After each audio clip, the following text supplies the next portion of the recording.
hello, so I'm Tomomi. I think my talk is going to be a little over 10 minutes, so I might go fast. So initially, I wasn't actually planning to give a talk here because I wasn't sure if I could come here in Tokyo because I live in San Francisco. And it turns out I have a business trip in Tokyo, so here I am. I'm giving a short talk. All right, so developer experience matters. So this is actually a talk I gave like 3 years ago in Seattle, but I don't think it's, the content is really outdated, so I decided to give this talk. All right. So yes, hello, I'm Tomomi, and I work at Slack. So user experience, I think everybody here already have known, what user experience really means. But this is a definition given by US government, actually usability.com. So user experience, UX, focus on having a deep understanding of users, what they need, what they value, their abilities, and also their limitations. So it's all about the users. And I believe developers are a subset of users, so this applies to the developers when we switch the user to the developers. So developer experience, and DX focus on having a deep understanding of developers and what they need, what they value, what their abilities, and also their limitations. I think this statement is still true. And I don't think you can really tell what it is, but this is a gas pump at a gas station in the US. I think it's in Massachusetts or somewhere. And this is awful. It's actually really a good example of bad user experience here. So in this gas pump, you can't really tell how to use this machine to operate, to pump the gas. And the worst thing is, so it's really difficult to start. So the gas station owners have to put so many signs and arrows. Please make sure people are pumping gas. And believe it or not, this picture contains 7 arrows. I don't know if you can find one. 1, 2, 3, 4, 5, 6, and 7. Too many. It's confusing, right? And I feel all in Japan, especially if you, I guess many of you. So yes, I believe, if you're in Japan, the next example might make more sense. The coffee machine, notorious coffee machine at 7-Eleven. So it's supposed to be cool, and apparently I heard this was designed by a guy who's a designer, but he is not an industrial designer. He's a graphic designer, I believe. So they didn't know, what to use, how to create a usable machine, and they tried to make it something cool. So in, regularly speaking, for us, usually L means left, R means right, but you see R in the left, the vice versa. Because this doesn't mean left and right. It means regular and large.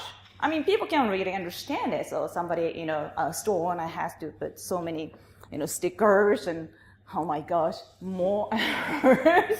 Like 12, 10, 12. It's awful. So, well, this is really a bad user experience here. And even worse. They say, 押し間違えても一切保証できません. Means if you made a mistake, it's all your fault. You still have to pay. How awful is that? So what I can say is the bad user experience means when a person tries, in this case, operate and try to get a coffee from a machine from 7-Eleven, they got confused. So try to press a bunch of random buttons, frustrated, and try the different buttons, and they're totally pissed off. It might have wrong size, wrong coffee, and they still have to pay for it, right? So this is really wrong. And when it comes to bad developer experiences, I think the developer reactions will be the same.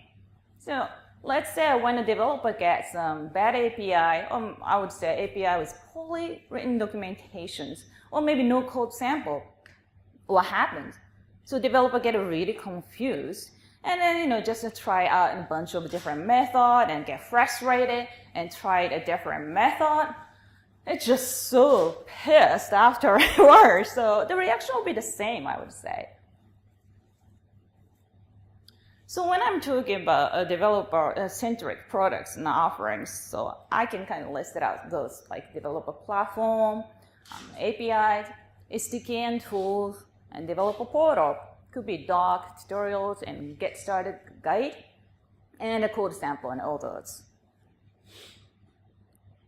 I'm sure there must be more, but an example of bad DX example API could be badly designed APIs. And of course, the really awful naming conventions, or like, inconsistent names and method would be really bad. Do something like some method name is in camel case, but some might have used underscores. And of course, as developers, I can't remember all those, and I always have to refer to documentation for sure. But still, if you have a really inconsistent names, it's more likely to get mistake and errors. But when I get errors, and when we get like no reverse error messages, that is really frustrating. Actually, you know what? It's funny. I have a Roomba, the robot vacuum cleaner, and well, of course, that's not a developer product, although you can hack it though. So my Roomba stopped working one day, and I was like, what the hell's going on? And it actually threw the error code, say error 3. And I have no idea what error 3 means, because it doesn't say any, so I have to look it up in the webpage, it didn't say any, so I have to find some random, a user forum or something to find out what was wrong. And it turns out I had to call the Roomba iRobot company, and it was really frustrating. And of course, the poor documentation, or even no documentation, is a really bad idea. Now, another one is really hard to solve, actually. It's more like operational problems. When your service is really unstable and always throwing 500 errors, or maybe it's just not scalable enough, so it's always down. That's really hard. It's more difficult things to solve as a developer. Maybe more like it's a DevOps issue, but obviously that really frustrates developers. Do I have time? Ooh, okay. I think I go faster than I expected. I didn't have to talk that fast. All right. So the example of bad DX of documentations and tutorials. So obviously no documentation is like huge no, like please do write documentation for every little things, Oh, poor documentation, badly written documentation is always bad. And a bad browsing experience. If you have a developer portal and doesn't know how to navigate, as a developer, if you can't just find the information you're looking for or method you're looking for, that's really frustrating. So that's a big no-no. And no diagrams, screenshots, pictures. Okay, that's a secondary information maybe, but imagine if you have like the developer documentations with no pictures or words, it's quite hard to read or more intimidating for people, feel like not want to read it. And too complex can be one of those.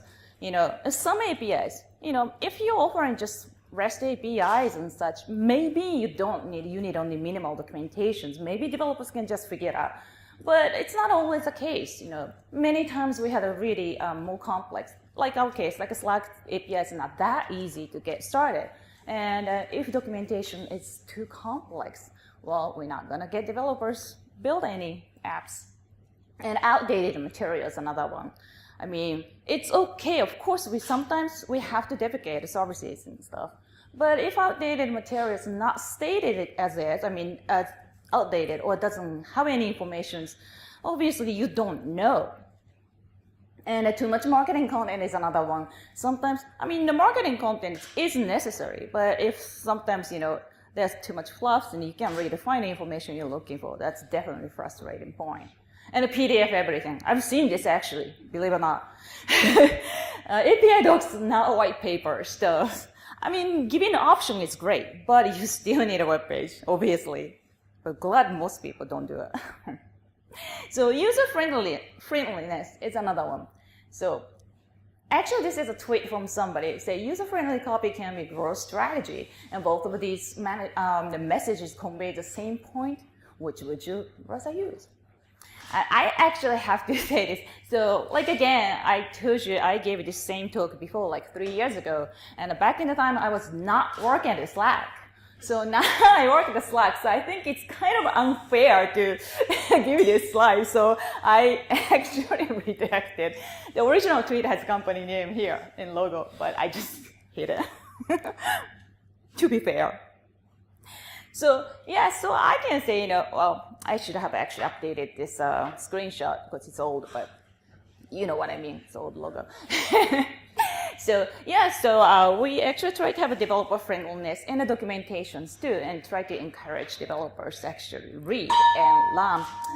All right, I'm gonna go quick. All right. Oh no, don't kill me. Okay, so internationalization, localization. We've been always talking about it, and don't go. So somebody said it's not necessary, and we're like, no way, it is necessary. So I'm not gonna go through this, but there was a controversy on Twitter before, and somebody who used to be a developer advocate and a big company said, but all right, I'm gonna. All right. Okay, so you know your developers. If you know the developers out there, you're gonna work for it. And ta-da! I'm announcing coming soon. So we are working on the Japanese content. This is an important slide, so don't kill me, okay? So the Japanese tutorial is gonna be available, and I think this URL only have a few content, but it is already available. So, all right. So developer experience really matters, and I'm ending with the bonus slide. All right. Thank you, and we're hiring. Okay. Thank you.